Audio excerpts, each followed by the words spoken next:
Unang beses ko ngang magluto ng chicken pastil at nagustuhan naman nila. Hello mga mi! So, eto na nga.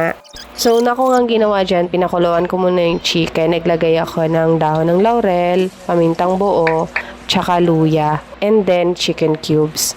Then, after na kumulo, pinaghiwa-hiwalay ko na, ginisa ko na yan siya ng bawang sibuyas, tapos sinunod ko yung karne, and then naglagay ako ng isang kutsarang ketchup, tapos chicken curry powder, and then yung broth kanina sa pinagpakuluan ko ng chicken, yun yung ginawa kong sabaw sa paggisa dyan.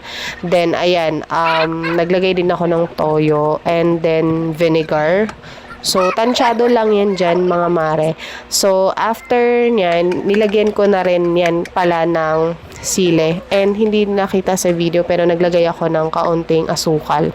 So, para sa akin para lang kasi siyang adobo na pinatuyo or parang iga.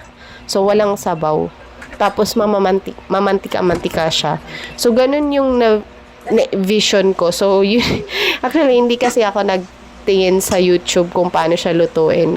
Inalala ko lang yung lasa niya tsaka yung itsura niya. So, yun yung naisip ko na lutuin. Or yun yung naisip ko na magiging outcome. So, okay naman. Sabi nila, masarap naman daw. So, ayun lang. Bye!